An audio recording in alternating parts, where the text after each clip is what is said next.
Hi everyone, my name is Sarah. A very warm welcome again to Life, Loss and Hope. Please continue to subscribe, to like and to share. And today I'm talking about the loneliness of grief. The raw truth of grief is that it is lonely. It is very lonely. Loss and loneliness seem to go together. And according to studies, about 80% of people say that it's the hardest, toughest aspect to deal with after loss. And certainly I would agree. It's a kind of loneliness that is vast, pervasive, and is overwhelmingly painful. So today I'm going to talk about why grief is such a lonely experience, even if you've got lots of people around you, and then ways to ease this loneliness, because nothing can fully take it away. People may say they know what you're going through, but in truth they don't and they can't, because although some emotions and experiences overlap collectively, ultimately you alone know what you're feeling because it was your relationship and it was your unique loss. My first experience of loss was in my 20s when my mother died from an aggressive brain tumour. On that day, I lost a mum.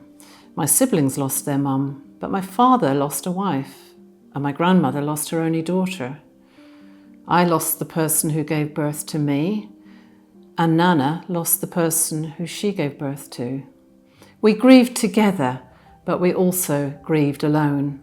It was a very difficult time for all of us.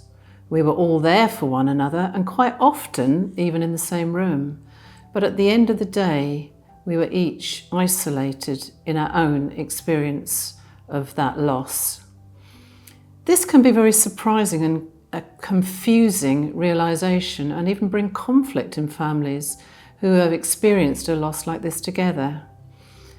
In grief, there seems to be a natural expectation that others will feel the same way, want to do the same things, remember in the same ways, and this can lead to all parties feeling alone and misunderstood. So it's very important to recognize that everyone grieves differently, and even mutual grief is not identical. The same loss is different for each person because of their emotional nature and their relationship to the person, and they will process it in their own way, not yours. This is one reason that even if you're constantly surrounded by family and friends, when you're grieving a loss together, you can feel incredibly lonely at the same time. We can all be in the same swimming pool of grief, but we have our own lane, and we must stay in our own lane to survive healthy grieving. The loss of a spouse or partner is shattering. It brings intense feelings of loneliness that nothing or anyone can effectively fill or compensate for. And that was true in my father's case. No matter what we did for him or how much time we spent with him, even sleeping beside him, we couldn't fill the hole left behind by my mother's absence. I was on maternity leave, having just had my first baby, so we moved in with my father in a concerted effort to limit this loneliness in the aftermath of her death. And with every good intention and yet complete naivety, I thought that perhaps we could fill that gap of loneliness with our love and our presence. Unsurprisingly, it took time to dawn on me that the enormity of what my father lost on that day my mother died, she was the love of his life, that I couldn't even fathom the impact of what that meant. We witnessed his wild grief, but we couldn't feel it in the same way that he did. And I was with him in those early weeks following her death, nearly every waking moment in the day, and yet we were each alone in our grief. My parents met at primary school. They'd shared 30 years of history, daily routines. They shared a love of nature, private jokes, and they held stories that only they were present in. His grief was deeply personal, and his loneliness was impenetrable. And even as siblings, my sister, my brother, and I processed this loss of our mother very differently from each other. And that, I've learned, is good, it's natural, and it's normal. Because often we want others to do grief in our way, but we have to stay in our lane of grieving and respect them in theirs. So on pondering loneliness and grief, I've asked this question: is loneliness the same as feeling alone? When we think of loneliness, we can reduce the definition to just being isolated or just being on our own without company. However, loneliness and grief is multi-layered and complex. Losing our other half brings a loneliness of a whole different dimension that is impossible to anticipate or understand unless you face this. I was so thankful for my own father, who was such a tower of strength to me when the same loss came midway in my life. So let's explore the many layers of grief loneliness that make it so challenging. Firstly, there's the obvious physical loss of our loved one.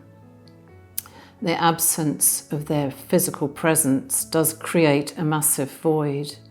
The physical space a person occupied is empty. An empty chair, empty bed, empty car seat on journeys, empty chair at dinner, unworn clothes.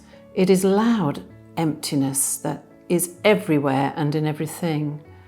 And this leads to intense physical loneliness, a yearning and a longing, a desperation to be touched, held, comforted, to have a hand to hold, a person to talk to hug and to cuddle.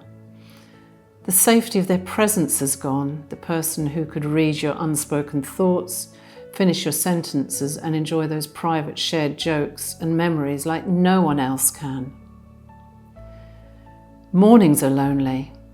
Waking is difficult, a painful reminder that you are alone as you surface from the oblivion of sleep.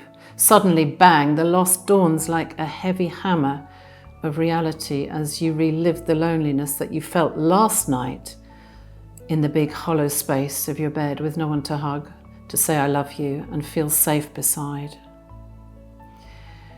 Grief loneliness accompanies the ordinary and the mundane when we are doing daily chores, putting out the bin, washing the car, gardening, decorating and sorting household paperwork. All these things, even with the best of help, we still have lone responsibilities that once were shared, and that is very lonely. And then there's the emotional loneliness, no one to share thoughts, decisions, problems, celebrations, just the sheer burden of doing life on our own, and perhaps the possibility of parenting alone is overwhelming. It is lonely doing everything alone. After 27 years of marriage, I was there with all of this, trying to survive each day, and even though I had an amazing job, a family and a network of friends, and my faith, I was alone and struggling. The ultimate yearning of all our human hearts is for connection and belonging and to be accepted. However close we are to work colleagues, friends and family, there is usually some element of holding back. Maybe our opinions, our secrets, our true self for fear of being rejected, not liked, or not belonging. In contrast, there is a unique belonging with our other half, a really true belonging of being fully known, fully seen, understood, and yet fully loved, where we don't have to perform, adapt, or pretend. We can be unconditionally ourselves, and that belonging in a marriage or a partnership is irreplaceable, which is why we feel so lonely after losing them. It's way more than just being alone. My family thought that if I focused on them and the grandchildren, it would be enough. And if I moved to a new house, got a dog and a new laptop, that bingo, I would be okay and not so cripplingly lonely and bereft. Of course, those things were great, and I was deeply thankful for family and friends and faith, but still, I felt painfully alone at family gatherings, in a crowd, at church, and in conversations. Loneliness was just everywhere as my broken heart was frantically searching for its other half and some solid ground in the midst of what felt like a free fall.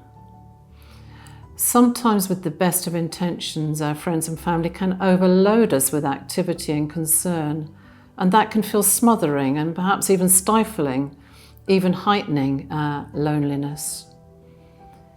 For me, I discovered a desperate need for space to process my feelings and what had happened. I was also exhausted and needed to drop the mask of trying to hold it all together. So I found a bittersweet duality when I was sitting with painful emotions on my own that ushered in a kind of productive, comforting loneliness when I made space to think, to access memories, to look at photos, to read letters, and to feel the connection back to my loved one. Interestingly, in a study of people who are grieving, they were asked what were the 3 things they needed most. And the 3 things were space or time alone, a hug, and someone to listen to them. That really does feel a bit like a paradox. When we are grieving a loss, we may turn ourselves inward while we deal with our personal pain and detach ourselves from social circles, which can make us feel even more lonely. We may not want to burden others with our ongoing grief, and so we withdraw. And we can withdraw from people who have never experienced what we're going through because we feel that our grief will be judged or minimized. Also, loneliness may increase as friends and loved ones pull away from us because they don't know how to approach us or deal with that ongoing grief. And sometimes, sadly, it can feel like friends just vanish or disappear. And when you bump into them, you feel like you've morphed into some scary freak that's uncomfortable to be around.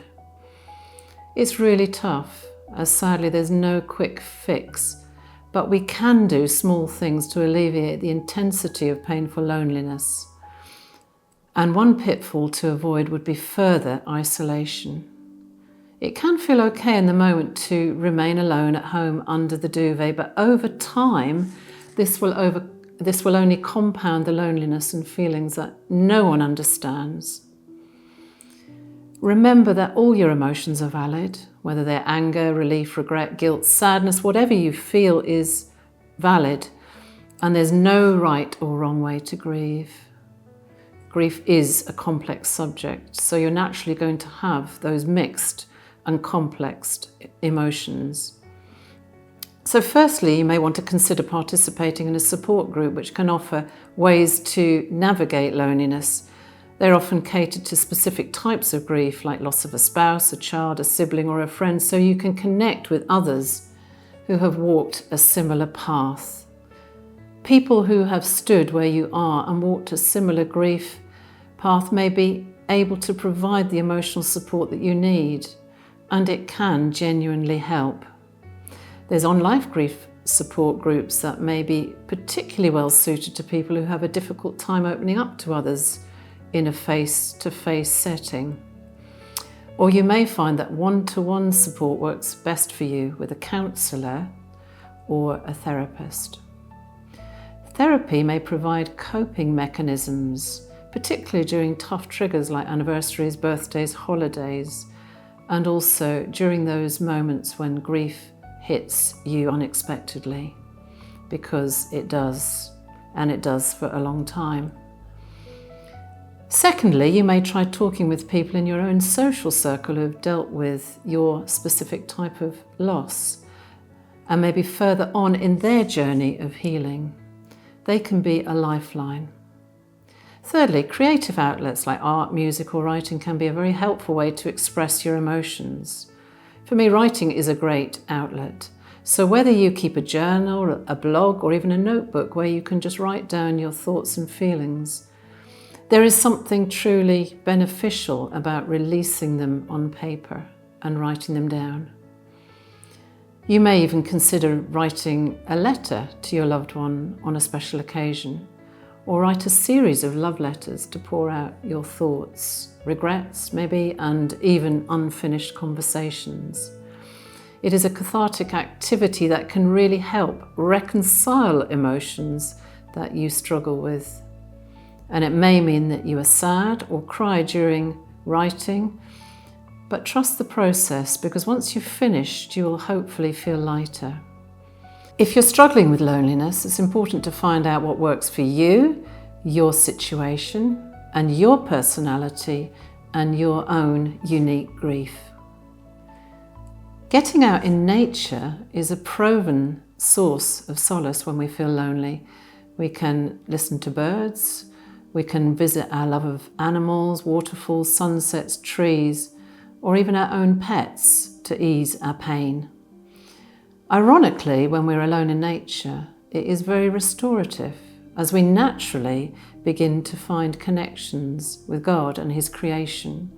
And this can give us a sense of new energy, hopefulness and peace.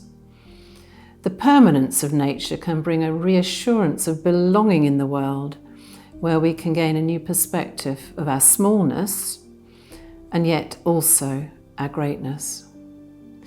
And finally, even though you feel lonely, remember that you are not ultimately alone. Although grief and loneliness is unique to the person who is experiencing it, it is not a unique experience, because one day it does affect us all and it's part of life. No matter how alone you may feel in your own grief, most people find that it offers some comfort to know that others have walked a similar lonely road and can relate to your experience. So people often navigate this loneliness by seeking out others' stories of loss through books, podcasts, and grief support groups, which is probably why you're even watching this. Sometimes watching films where someone else dies or listening to heartbreaking music is not tormenting yourself. It's a reminder that you're not alone in this experience of loss. Nobody has to face their grief alone. There is help available. And while you may feel that people don't care, please remember that when it comes to grief, no one really knows what to do or say, and the most important thing is to stay connected with those around you, even when you don't feel like it. And also remember that there's no set timetable for grief loneliness. It usually gets better with the passage of time, or perhaps do we just get stronger to carry the burden of it? After many losses, I'm here to encourage you and give you hope. I'm standing strong. I still miss my loved ones and experience waves of grief when something triggers a memory, bringing back pain, tears and longing. But now I embrace these moments as reminders of the love that I don't ever want to forget. And I do remember now with more love than pain. And that's okay, it's healthy. I experience happiness and joy, and most unexpectedly, I have allowed myself to love again. To honour those I've lost, I want to make my life count and embrace the life they didn't get to live. And in that way, we can live on and they live on. And you may too, just one day at a time.